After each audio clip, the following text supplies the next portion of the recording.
Georgia football is back. Clint is here. I am here, and we have got some things to overreact to about the Georgia Marshall game that we just watched from week 1, and we'll talk about it next on the Locked On Bulldogs podcast.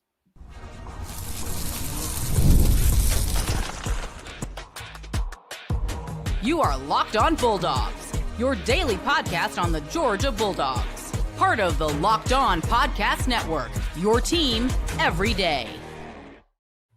Welcome back, everybody. He is Daniel. I am Clint, and we are back. Locked On Bulldog Overreaction Saturday. We're talking all that talk. We're talking all that mess. Yes, we got comments right here. Gunner is Stetson 2.0. I see you, Nate Dogg. Welcome back. We are here and cannot be more excited about it. Woo! We got lots to talk about. We got names to name. We got to talk about the biggest thing. We have some non-Georgia related content as well. So my eyeballs on what's happening over there. Look, here's the deal. I'm going to lead with this. I'm going to state. Okay, lead with it. Say it with your chest. 2024 seems like a decade ago. She gone. Daniel, she gone. And what has come in is an absolute terrorizing force on defense. A run game that is going to put it in your eye hole and take it. We saw Branch, by the way, three-peat. We gonna talk about Branch. Branch. This run game with Gunner is going to change the entire trajectory of our offense. Yes, this running back room. We're gonna talk about this running back room. It's important. But Daniel, we have to start. Must start. This defense. Yeah, well, I am mandating it because if we don't, I'm going to get mad. The show's 50% yours, and I feel like you would quit if we didn't start with the defense. So I see the floor to you. Let's talk about the defense. They still soft, Clint? By soft, do you mean replacing the line of scrimmage current presence and moving it back 2 to 3 yards from whence it came? Is that what you mean by soft?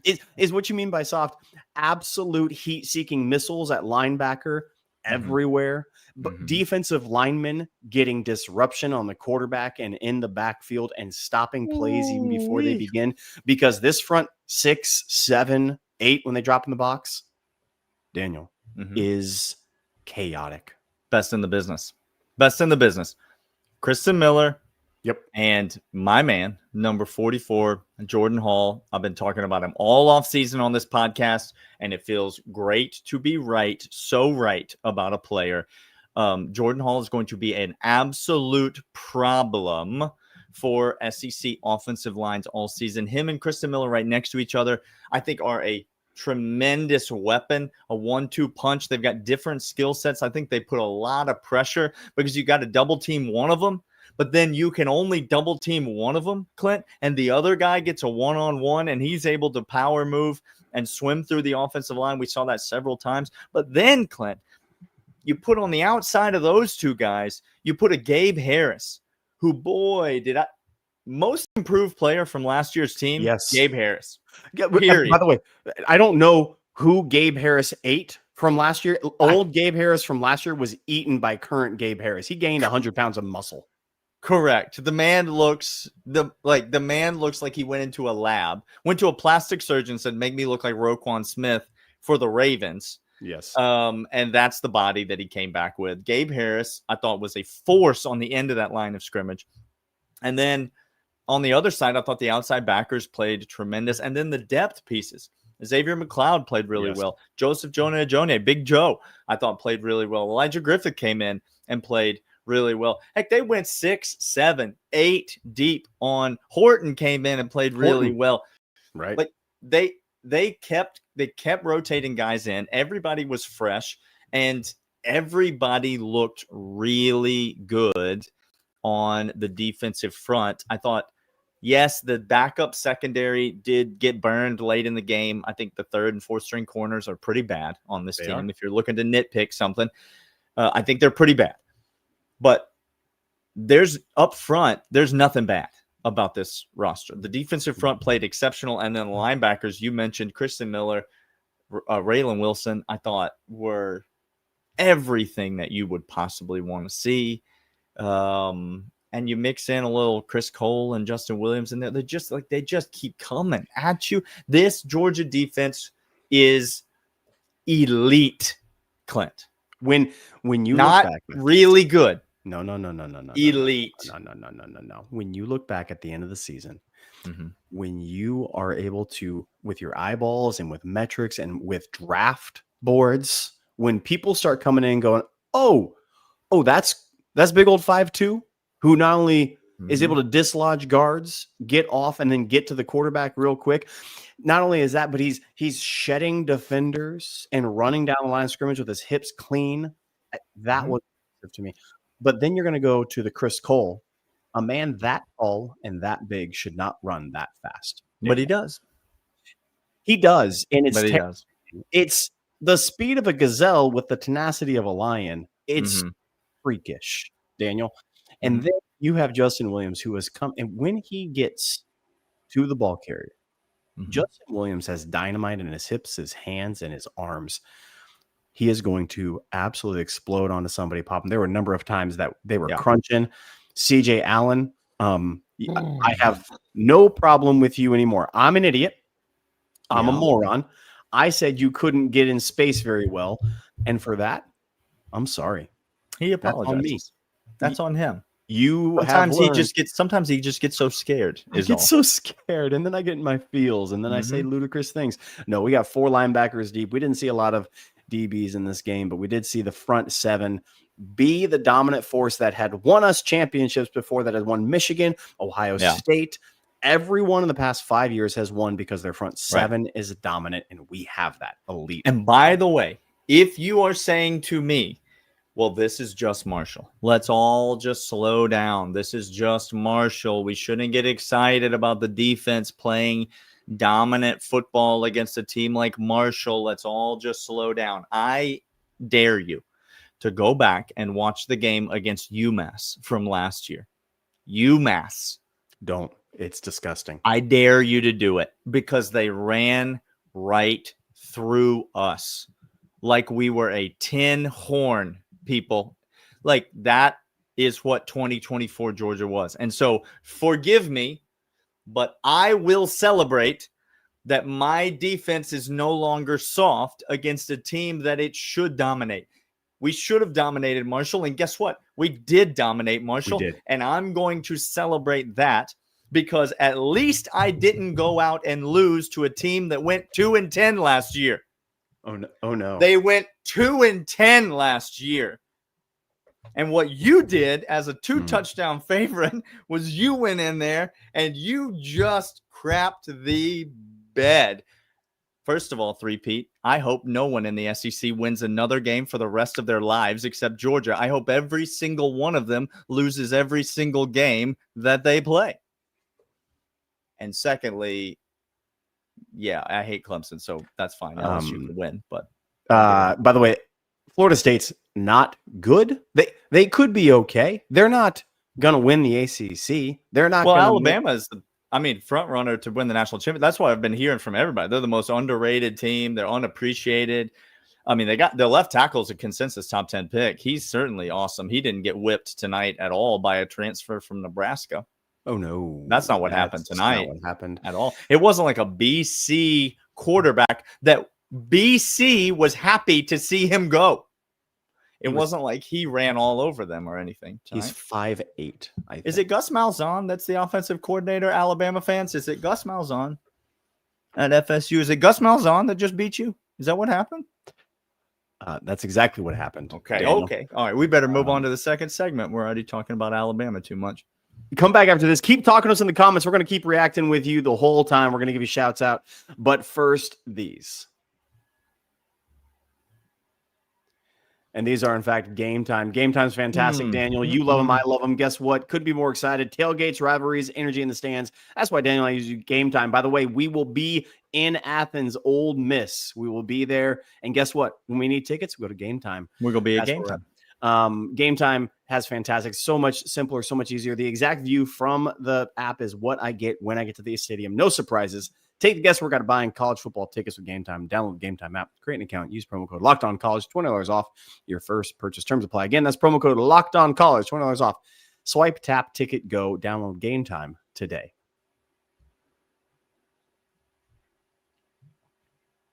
All right. Yes. We're not going to address it because this is the Locked On Bulldogs podcast and we have more respect than that. But let me just say aloud, on Friday, I predicted that unintelligent people would be calling for Ryan Puglisi to play, to be the starter after this game. It was on the Don't Sleep On segment of Friday's episode, which is every Friday during the season. And yet here we are. Don't be that guy. That's all I'm trying to tell you. Don't be the guy. Gunnar Stockton, I thought, played great. Gunnar Stockton was the best runner in this game. Like, period. He also threw for 2 touchdowns. Yes, there are things that need to be cleaned up in the passing game. Ryan Puglisi, by the way, is a good quarterback. Like, that can be true. Elite Just don't 11 say that he should be the starter. Don't Elite say that. 11 quarterback, very tough. Right. We are thrilled for what they both have in this program. We're very excited about it. But let's just be real. Yeah, Geek World, you're right. Gunnar is electric. Yeah, like, Gunner's a difference maker in this offense because that QB run game, when he put his foot in the ground and he cut up field on that little fake option pitch, when the defender took the pitch, man, and he cut up field. Nate, you know I'm going to. You know I can't help myself. I felt things I haven't felt in a long time. Like that's going to change the trajectory. And what we saw today is that Mike Bobo's willing to use him in that way. That was the big question in my mind is, could Mike Bobo use Gunnar Stockton in the way that would help us like make the most of his skill set? And today I saw that he will do that. And if he plays Gunnar like that, yeah. Like, because yes, he gives me Stetson vibes, but make no mistake, he's a way better runner than Stetson is. A way better runner than Stetson. You could see when Stetson was in the game, it was a few designed runs for him. When Gunnar is the game, there were 10 design specific runs that were simply for him to outclass everybody. And it's not just him outclassing Marshall. Mm-hmm. He could have outclassed a lot of SEC defenses they weren't close to touching him. Marshall, Texas defense could have probably got a hand on him, could have been close to him. He could have had to put his shoulder down, but it's absolutely ridiculous what he's able to do. I know Puglisi's a good thrower. Gunnar Stockton, the thing that I saw that was exciting to me was he put layering on the football for the first time that I've seen him do in a game ever. Normally it's laser, laser, laser, laser, and then more laser. Yeah. This time I saw a little bit more float, a little bit more touch. He still has to get better at it. He's not great at it. There are things that need to be cleaned up in the passing game. There are absolutely things that need to be cleaned up in the passing game. But I thought it was a good start from the quarterback position. Do you know how easy it is when you got to throw a laser to somebody and then you just sit back and watch them go for 57 yards, 47 yards and a tud because they're faster than anyone on the field? Yeah, 97 yards receiving for Zachariah Branch. Is that any good in his Georgia debut? Listen, I love Zachariah Branch. I love what he brings to this team. I love I love the athleticism, how dynamic he is with the ball in his hands. He's going to return a punt for a touchdown this season. Zachariah Branch, I thought, was everything we needed him to be. I think Colby Young and Noah Thomas are going to get theirs. I think the tight ends are going to continue to get work. Somebody mentioned Elias already, and man, that guy's got a ton of promise. Like he's going to be something before the season is out. And obviously London's going to get his. There's plenty of options. I thought it was interesting how quickly Talon Taylor got into the game tonight. Thank you. He was in there pretty early. It was a thing that I noticed. I just like to notice things. I see things and I say things. I think this Georgia passing game is going to have more weapons, more options, more versatility than it's ever had. And that run game, particularly with Gunnar Stockton, is only going to open it up in a significant way.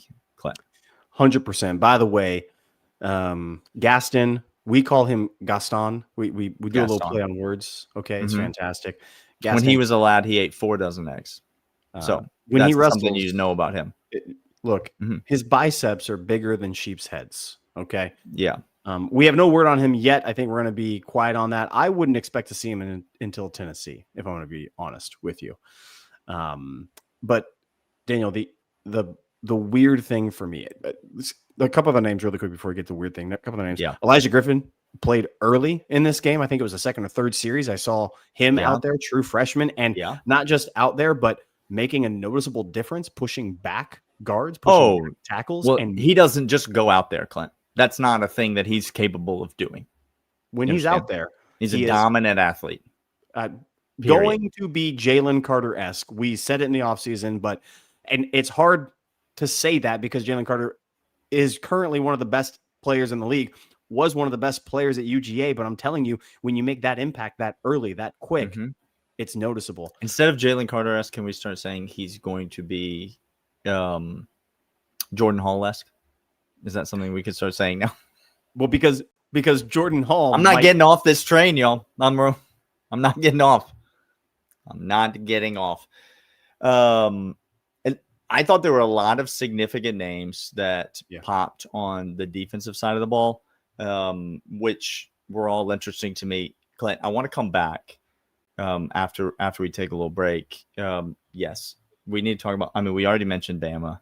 Is Arch still winning the Heisman? By the way, how bad could a person look playing football? No, Clint. You said he wasn't going to be who we were told he was, but you didn't know he was going to be that bad. Like, that was as bad as a quarterback I've ever seen look. He looked like he didn't know how to, like, what a football was. Guys, if there was any 3 to 5 step drop, if it wasn't 1-2 go on his read, he literally had no clue what was beyond 10 yards in front of him. Like, none. He can't compute a defense. He's been there 3 years holding the clipboard. And this is what he has developed into under Steve Sarkisian. By the way, Steve Sarkisian in his postgame press conference said he was thrilled with the progress Arch made during the game.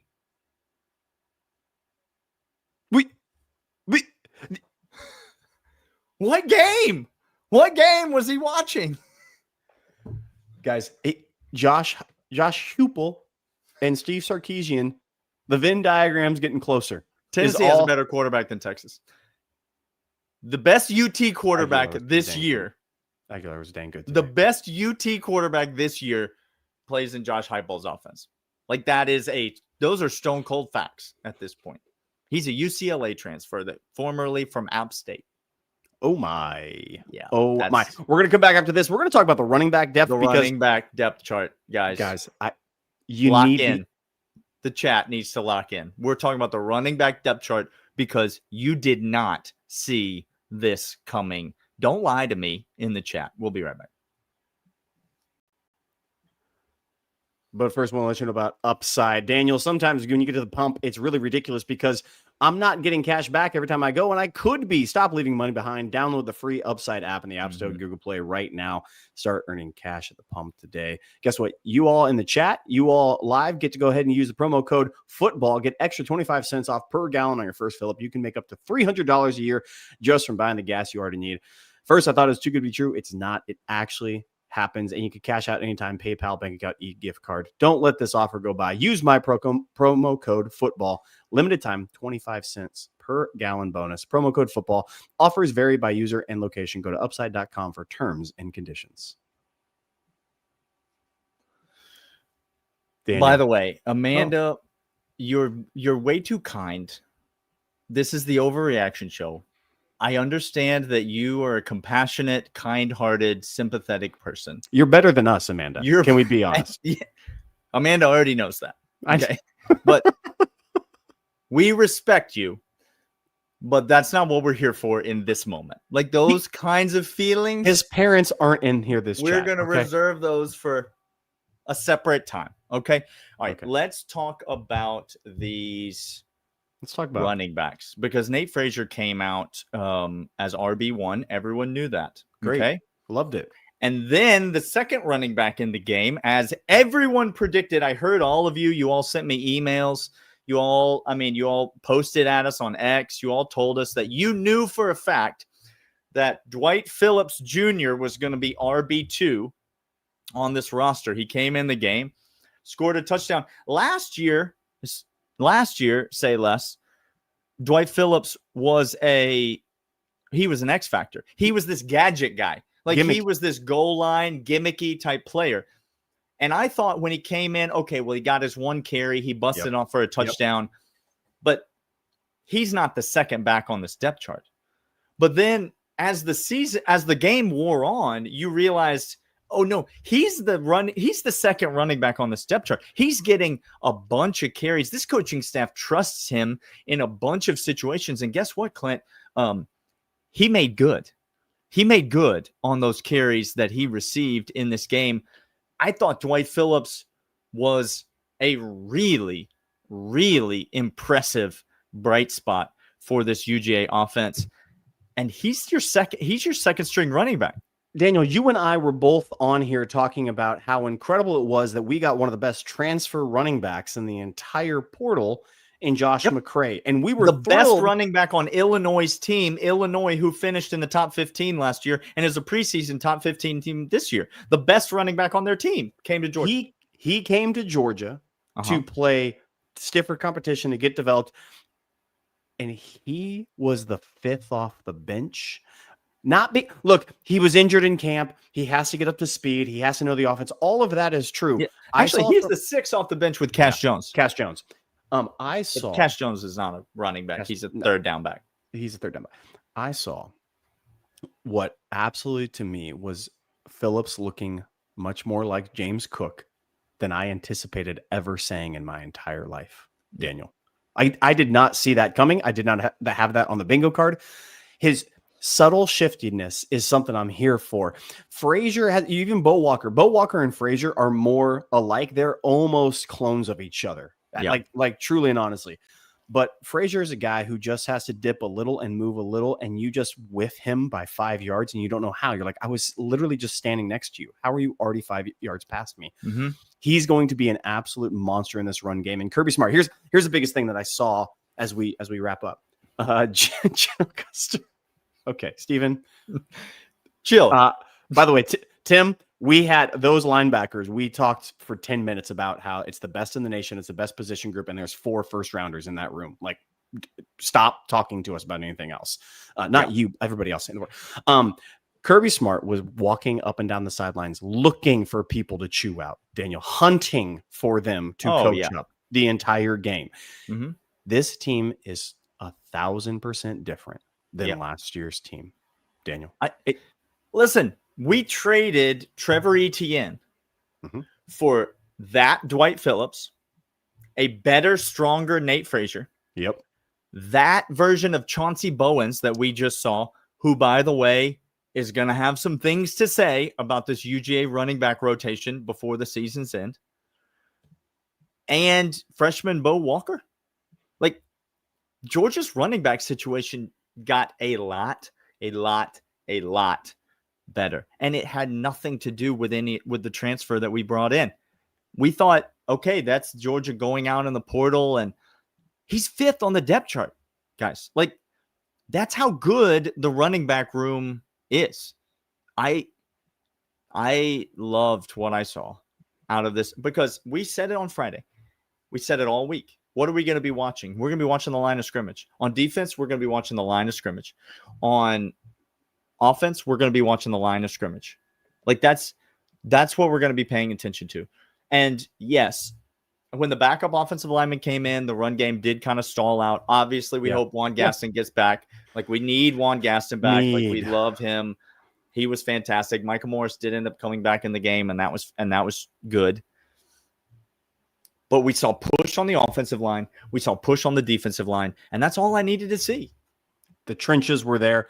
Kirby's fired up, and you saw everybody on this team get mad when they miss something, not just go ho-hum and laugh on the sidelines, but it is fire, energy, passion. Tackling was huge. Trenches were moving in the direction we want to see them go.